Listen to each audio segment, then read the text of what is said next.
Is wiped off the stock market after global markets sink.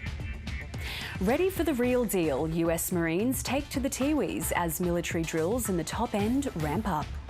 And Redmayne makes the save. It's a save that means the world to Australia. And here we come. The Socceroos book their spot in the World Cup.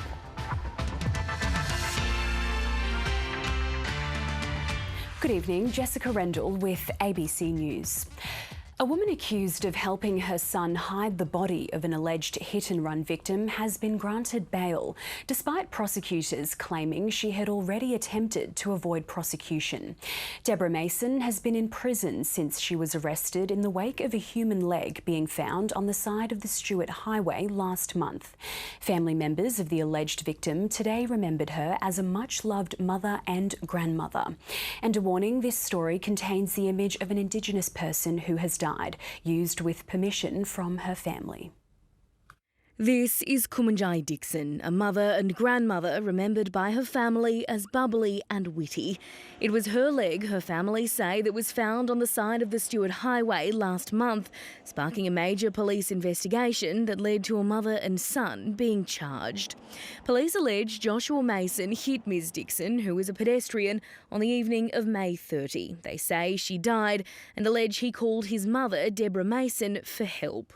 The Darwin local court today heard it's alleged that once they ascertained he had indeed hit a person, Ms Mason and her son moved the deceased from the median strip or the roadway, put the deceased in the back of a vehicle and did not call police, but took her body and put her in bushland, not knowing she'd had her leg severed during the impact.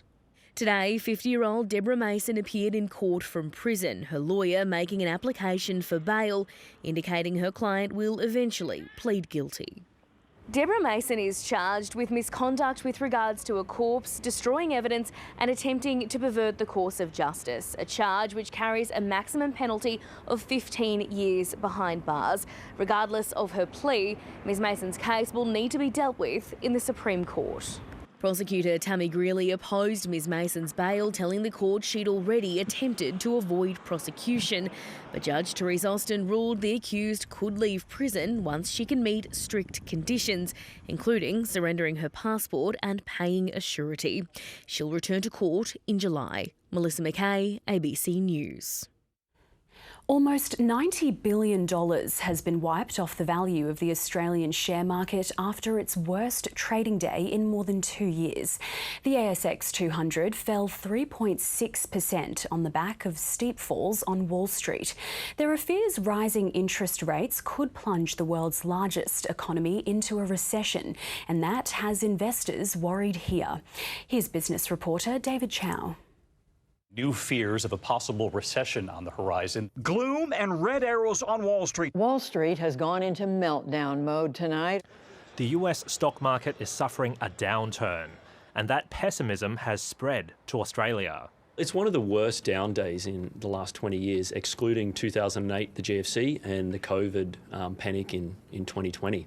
On Wall Street, the S&P 500 dropped by nearly 4% overnight, and it has plummeted by more than 20% since its record high earlier this year.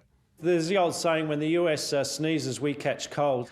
Analysts say the global sell-off is being sparked by US inflation figures, which showed the cost of living has jumped to a 40-year high. China's COVID lockdowns, the Ukraine war, and supply chain disruptions are to blame. Investors reckon it'll cause central banks to hike interest rates more aggressively, increasing the risk the US may fall into recession. Australia could follow the US in terms of recessionary risks. Certainly at the moment we're seeing high inflation, high interest rates and low growth, and it's not a good combination.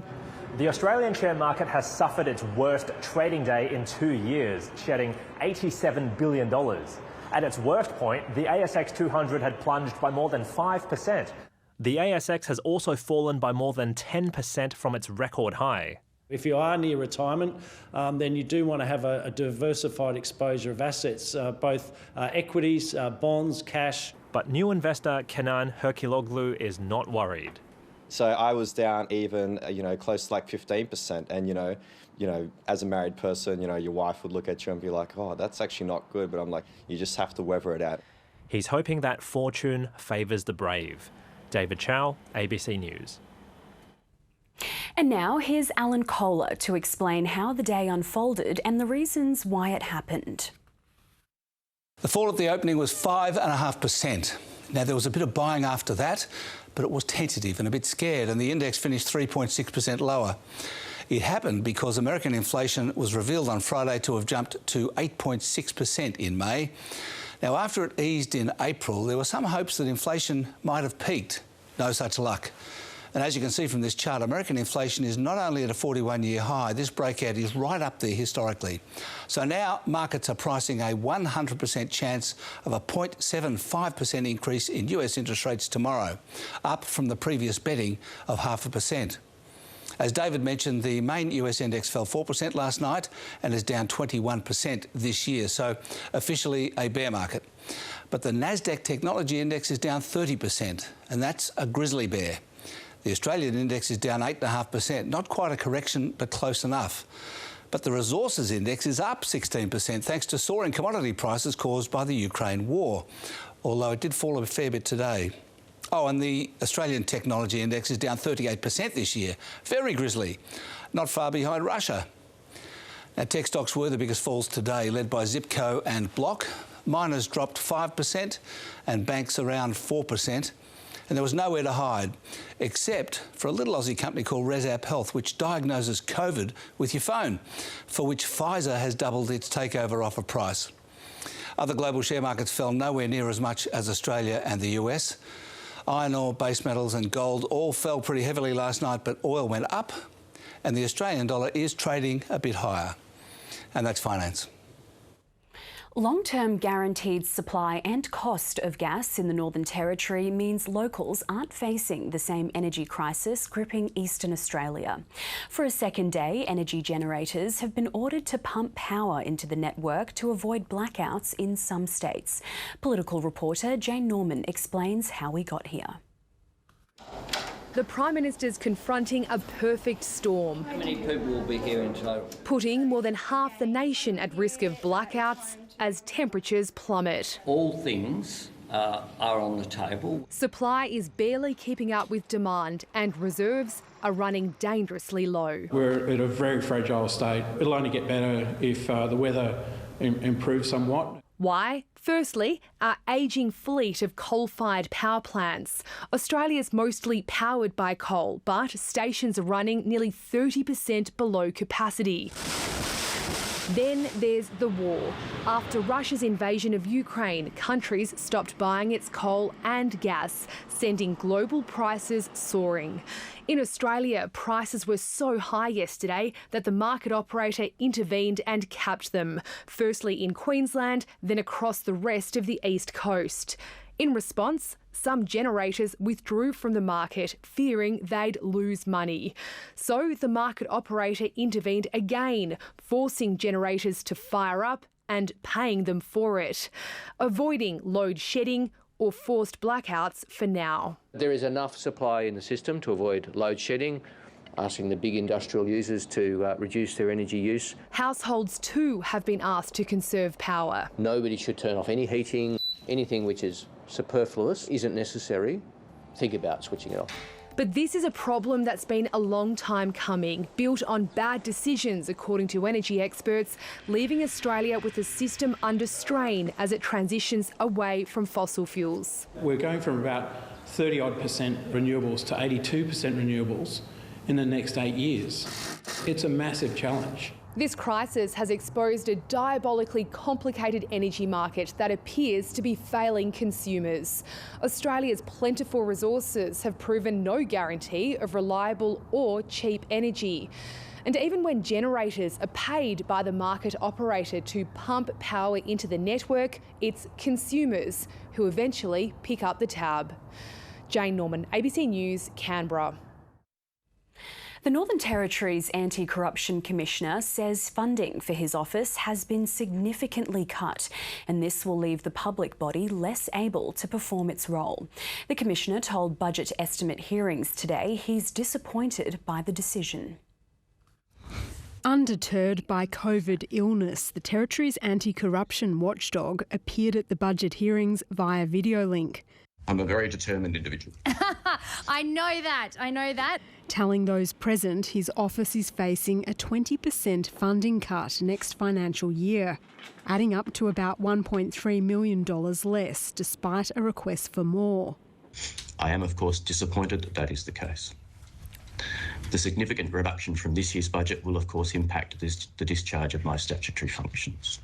The Commissioner was one of the first to appear at the budget estimate hearings, where members of Parliament get a chance to ask questions about how taxpayer money is being spent. So why did the government cut 20% of the ICAC's budget? And we said this when we funded it from its initial outset. It received a core base of funding, and then if there was significant matters that needed to be funded, then a Treasurer's advance could be sought. The Commissioner said while he was grateful he could apply for extra funding as needed, his office is defending 5 Supreme Court actions, and that employing and keeping skilled investigators on a permanent basis was also an issue. Corruption investigators aren't just sitting around waiting to be called. He also revealed he'd been forced to stop an investigation because of laws about access to cabinet documents, which are similar to those in other jurisdictions. It's a matter that, in my view, was quite a serious matter. It related to an allegation of misleading cabinet. But he said he would be pursuing a small but worthy pool of 14 investigations. Felicity James, ABC News. Chris Dawson's murder trial has heard evidence that his brother-in-law believed he saw Lynette Dawson months after she disappeared in 1982. Ross Hutchin, who was married to Chris's sister, died 6 weeks ago. Today, the court was shown an interview he did with police in 2019. In it, Mr Hutchin recounts seeing Lynette outside the Gladesville Hospital 3 to 6 months after she went missing. I happened to glance to the right and I saw Lynn standing at a bus stop. She looked just like the Lynn that I knew. Same colour hair, same hairstyle.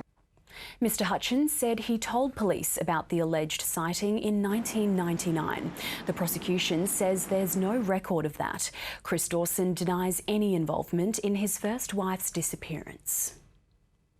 Environment groups say they're concerned the wrong water allocation rules are being used in handing out licences in the NT in what they say amounts to aquifer mining and dangerous decision-making. 2 licences using arid zone rules instead of the more conservative top-end rules have been granted, and it's feared more will follow, with the potential to impact some tourism drawcards. Roxanne Fitzgerald reports.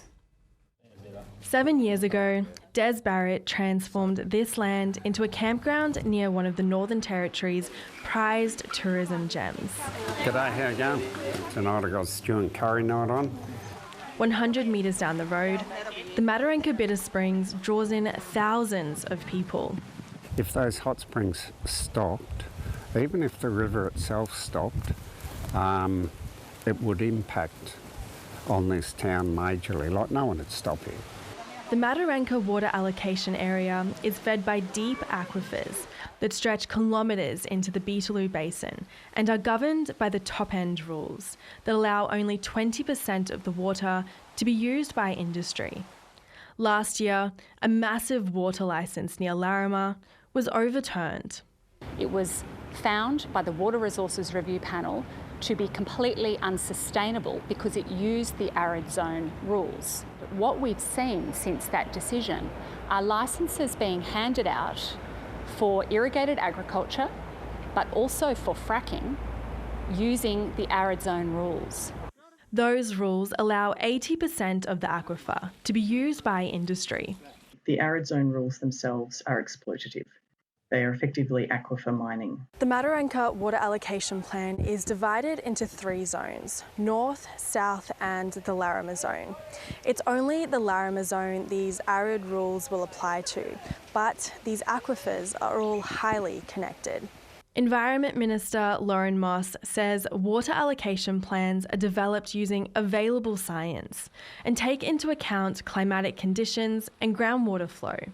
And she says the planning process will correctly assess the impact on the aquifers to inform appropriate allocation levels. Roxanne Fitzgerald, ABC News, Catherine. Still to come this hour, the impact of soaring electricity prices on homes and businesses.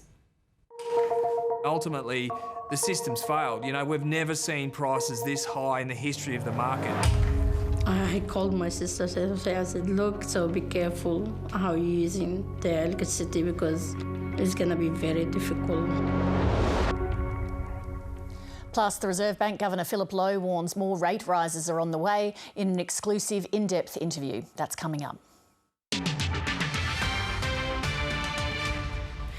Hundreds of Sri Lankans are boarding boats to Australia, trying to escape the country's crippling economic crisis. The ABC has been told people smugglers are trying to capitalise on the new Labor government. South Asia correspondent Avani Dias reports from Colombo. Just a few days ago, the Sri Lankan Navy stopped these people trying to get to Australia. They're desperate to escape the economic crisis and say they have to risk the dangerous journey. More than 300 have attempted to leave on boats in the past month. People who are educated can't find jobs. We don't have food to eat. We know this is not the legal route, but we're risking the lives of our children because we have no other choice. Sujit's children, his niece and other relatives were on board another boat that was turned around. We don't know what will happen in the middle of the sea, but they don't have a life here anymore. The Australian government helped the Sri Lankan Navy set up these patrols. This boat was donated by the Australian government in 2014, and we also have another boat. The Navy looks for fishing trawlers, the vessel of choice for people smugglers. For the asylum seekers, the journey takes weeks. There's no toilet or fresh water, and food rations are limited. 2 Sri Lankan boats were the subject of a controversial text message and press conference by the Liberal Party on election day. Puapali was on one of those boats and says he was told by people smugglers it's easier to get to Australia now. The people smuggling agents said the Australian government will change. The future government is a good government, and they will let you inside the country. The new Labor government supports boat turnbacks and has released a new series of online videos aimed at Sri Lankans. We're having takebacks where appropriate, and we have said that Operation Sovereign Borders remains in place. Here at the Colombo court, there are hundreds of relatives of people who are on the most recent boat, which was caught trying to get to Australia. We've been waiting for hours with them for this court hearing. There's a lot of desperation, a lot of concern about the future for these people who are now facing criminal charges in Sri Lanka. My appeal to the Government of Australia is to welcome the refugees who are coming in boats and give them jobs. Please assist Sri Lanka in our time of need. An Australian Border Force spokesman has told the ABC only the most vulnerable people applying to be recognised as refugees will be resettled. Avani Dias, ABC News, Colombo. Donald Trump's Attorney General says he was worried the former president had lost touch with reality when he claimed the 2020 election was stolen from him. The Democratic-led Select Committee investigating last year's riot at the US Capitol argue Mr. Trump's repeated fraud claims incited the violence. The hearing heard that he ignored the advice of many of his own staffers and clung to outlandish theories to stay in power. North America correspondent Carrington Clark reports. Do you swear or affirm on the penalty of perjury? One by one, key government and political figures told the committee how the former president's big lie of election fraud laid the groundwork for the violent attack on the Capitol. The most explosive testimony came from a man handpicked by Mr. Trump to run the Justice Department. There was an avalanche of all these allegations of fraud that built up over a number of days, and it was like playing whack-a-mole. In video testimony, Mr. Barr dismissed Donald Trump's claim of fraud as crazy stuff. I was somewhat demoralized because I thought, boy, if he really believes this stuff, he has, lost contact with he's become detached from reality. On election night, the former president's campaign manager said he told Mr. Trump not to claim victory, but was ignored. We will win this, and as far as I'm concerned, we already have won it. It was far too early to be making any calls like that. Ballots were still being counted. After the election was lost, Trump loyalists, led by attorney Rudy Giuliani, continued to spruik outlandish conspiracy theories, including allegations of voter fraud in Philadelphia. Not only was there not evidence of 8,000 dead voters voting in Pennsylvania, there wasn't evidence of 8. Today's testimony was damning for Donald Trump. His senior aides and top government officials describing in blunt terms how the president refused to take the advice of those closest to him, including his family. On social media, Mr. Trump once again called the hearing a witch hunt. While it's not a court of law, it will stand as a public record of the events leading up to the deadly attack on the Capitol, building a case in the court of public opinion. Carrington Clark, ABC News, Washington. More than a decade after annual deployments started to the Northern Territory, the United States Marine Corps has undertaken a crucial training exercise on the Tiwi Islands just north of Darwin.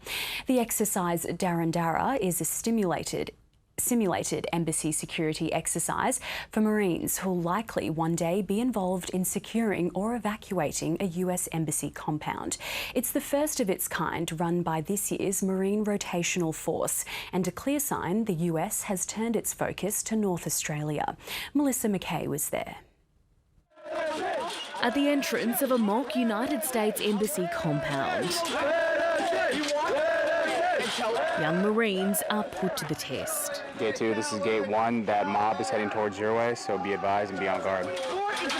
At every United States embassy in the world, Marines guard the compound. On Bathurst Island, just north of Darwin, they do the same in a simulated embassy reinforcement and evacuation scenario.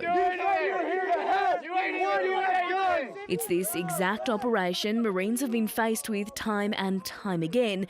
Last year in Kabul, a stark reminder of how important this preparation can be. We probably do some type of a non-combatant evacuation about maybe once a year, but we can always be called upon to do it, and we never know when that time's going to happen, so we have to be prepared when the time comes. Almost 24 hours a day for a week straight, the young Marines were confronted with angry mobs, an unwanted intruder, suspicious packages and a suicide bomber. Exercise Darandara forcing Marines to think on their feet. In inserting role players and inserting that tension, it really gives them a really realistic perspective of like, hey, this could actually no shit happen. Providing protection for US citizens without escalating tension outside of the gates. So you have to understand the force you're using and the type of force, or if it is force, what they're using, which is, it's hard. It's not easy to distinguish those in a split second. This is the 11th time the United States Marines have deployed to Darwin for a 6-month training rotation. But for the first time, this group of Marines are the most ready they could be, meaning if the United States needed to respond to a crisis in the Indo-Pacific region, they could do it straight from here. With 5th Marine Regiment already being a standing regiment, we were able to fall in on this mission as already a combat credible MAGTF. It provides a strong deterrent effect in terms of a very clear commitment from the Americans to the ANZUS alliance and the bilateral relationship between Australia and the US. Around 2,000 United States Marines are based in Darwin now until around October, and as tensions brew in the region, expect the American presence in the top end to remain. Melissa McKay, ABC News, Bathurst Island. Substitute goalkeeper Andrew Redmayne was the reluctant hero as the Socceroos beat Peru in a thrilling penalty shootout to qualify for the World Cup finals. The Sydney FC player produced the save that booked Australia's berth in the spot's biggest tournament for the 5th time in a row. Middle East correspondent Alison Horn reports from Doha. A gruelling qualifying campaign, played mostly away from home, came down to this. And Redmayne makes the save. It's a save that means the world to Australia. They are going to the World Cup. No one knows what these boys have been through to get to here. The way they've stuck at it, the way they've committed themselves to it, incredible. The reactions in Australia and in Peru showed how much this tournament means. We always have that Aussie spirit of always bouncing back all the time, and, you know, it was shades of 2005 with Uruguay. Here's Aloisi. The man who ended the Socceroos World Cup drought in 2005 says the 2022 team has proved the doubters wrong. Everyone was writing them off. Everyone was saying that we're not good enough. And boy, they showed them this morning.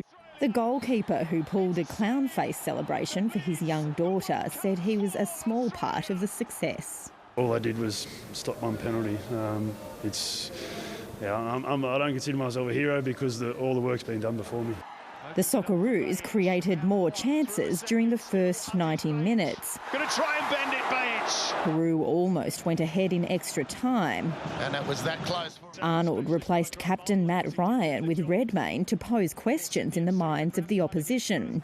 But Australia fell behind at the beginning of the penalty shootout, and thousands of Peru supporters felt confident. Redmayne's distracting dancing helped put the Socceroos back on even terms, and the players delivered under enormous pressure. Beautifully tucked away. Before the save that broke Peruvian hearts. It's crazy. Yeah, we couldn't believe that, seriously. Didn't think we would get this far. It's been a difficult few years for everybody, and I hope we've given everybody a special morning and a day to celebrate and another chapter in Australian football history. When the Socceroos return here in November, they'll be in a group with defending champion France, Denmark and Tunisia. Tough challenges, but after this qualifying campaign, anything is possible. Alison Horn, ABC News, Doha. Weather time now, and tonight's photo of the coastline at Dundee Beach was taken by Bridget Forrest. Dry and sunny across most of the territory today, apart from a little cloud cover over the northeast Arnhem District. 32 degrees, the top in Darwin today, 33 in the rural area, and the humidity is currently sitting at 17%. A top of 31 degrees in Katherine and Borroloola today. Nhulunbuy warmed up to 30.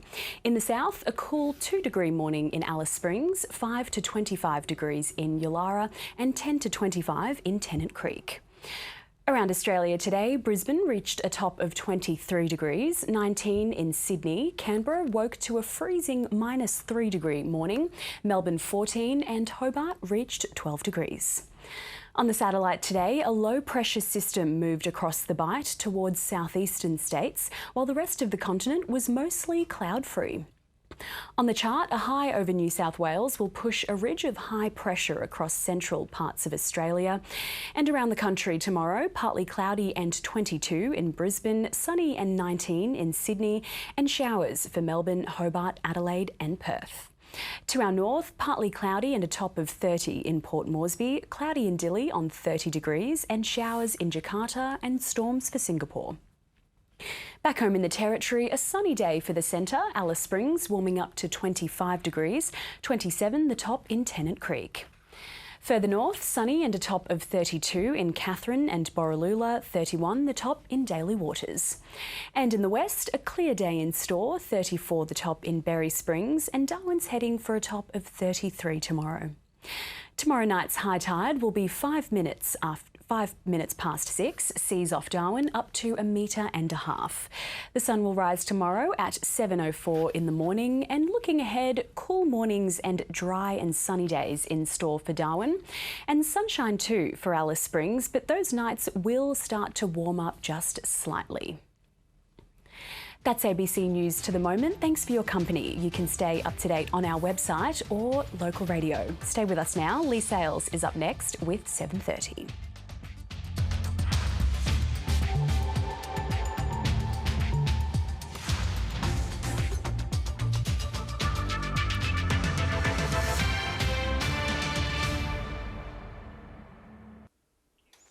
Welcome to the program.